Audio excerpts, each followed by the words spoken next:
सबसे पहले आप सभी पत्रकार साथियों को मेरा नमस्कार और आज के प्रेस वार्ता में आप सभी का स्वागत है। साथियों, आज जिस मुद्दे पे आप सबसे बात करना चाह रहा हूँ, पूरे प्रदेश का मसला है। सरगुजा से बस्तर तक पूरे प्रदेश में लगातार प्रदेश के कर्मचारी आंदोलनरत हैं। जैसा कि आप सबको विदित होगा, पूर्ववर्ती भारतीय जनता पार्टी के कार्यकाल के दौरान लगातार कर्मचारियों ने अपनी नियमितीकरण की मांग को लेकर लड़ाई लड़ी।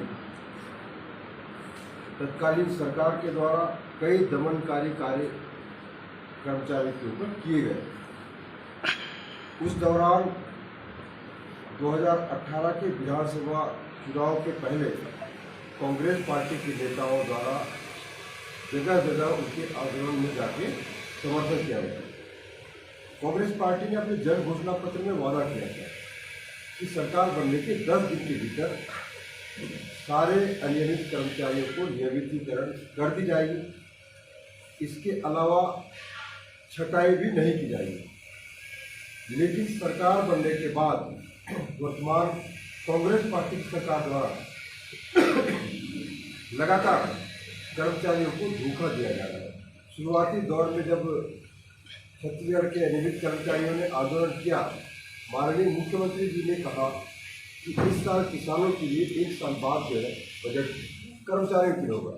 लेकिन अब देखते देखते 4.5 साल हो गए, अब तक प्रदेश की सरकार ने अपनी वादा को पूरा नहीं किया। और यही वजह है कि पूरे प्रदेश में लगातार अनियमित कर्मचारी अपनी नियमितीकरण की मांग को लेकर लड़ाई लड़ रहे हैं। और छत्तीसगढ़ में कई विभाग के कर्मचारी एक मंच में आके आंदोलन करने को भी मजबूर हैं।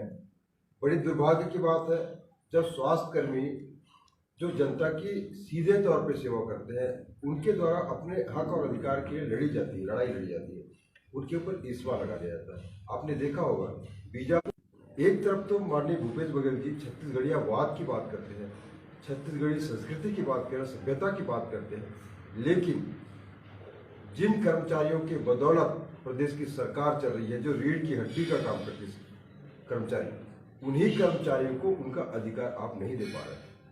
और अधिकार ऐसा भी नहीं कि कर्मचारी जबरदस्ती मांग रहे हैं। आपने वादा किया था, आपने जन घोषणा पत्र में कहा था, लेकिन 4.5 साल बाद अब तक आपने पूरा नहीं की। और आप बहाना बना रहे हैं, कह रहे हैं कि हमें पूरी जानकारी नहीं मिली है। 2 दिन पहले नवनियुक्त माननीय उप मुख्यमंत्री जी का कहना था कि हमने सेक्रेटरी को कह दिया है। इसका मतलब है कि सेक्रेटरी चुनाव लड़ रहे थे, जिसका सेक्रेटरी लेंगे कि सरकार लेगी, सवाल उठता है। एक तो पहले आप कहते थे कि मेरी हैसियत नहीं है, सारे काम मुख्यमंत्री जी करेंगे। आज आप मुख्यमंत्री बन गए तो कह रहे हैं सेक्रेटरी आ रहे हैं।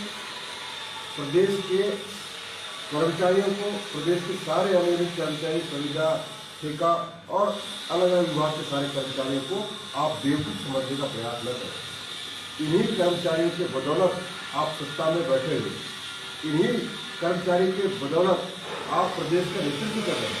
लेकिन जब इन्हीं कर्मचारियों के साथ धोखा देंगे तो जिस सम्मान के साथ आपको सत्ता में दिखाया गया है, प्रदेश के कर्मचारी इस बात के लिए पीछे नहीं रखेंगे।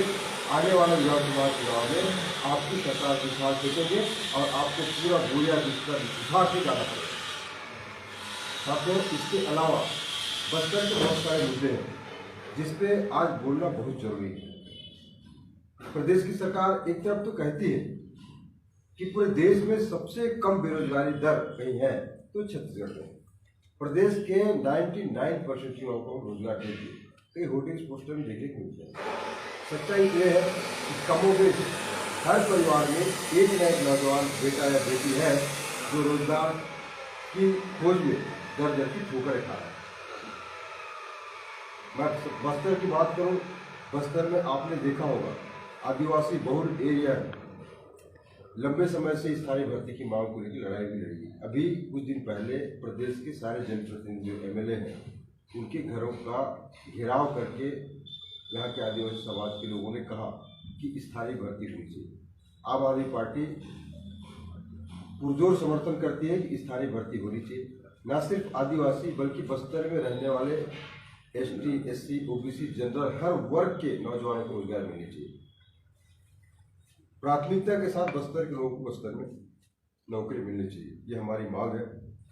इसके अलावा चाहे माइंस के मामले में हम देखें, आयरन ओर बस्तर में बहुत सारे निकलते हैं, पैराडीला तो है ही है, इसके अलावा कांकेर जिले भी अलग अलग जगहों पे निकलते हैं, लेकिन स्थानीय लोगों को वहाँ भर्ती नहीं दी जाती, जो कि बेहद दुर्भाग्यपूर्ण है। छत्तीसगढ़ियावाद की बात करने वाला भूपेश बघेल जी की सरकार छत्तीसगढ़ के नौजवानों के साथ धोखा कर रही है, छत्तीसगढ़ के कर्मचारियों के साथ धोखा कर रही है, छत्तीसगढ़ के किसानों, यहाँ के महिलाओं, हर वर्ग के लोग आज परेशान। अब कांग्रेस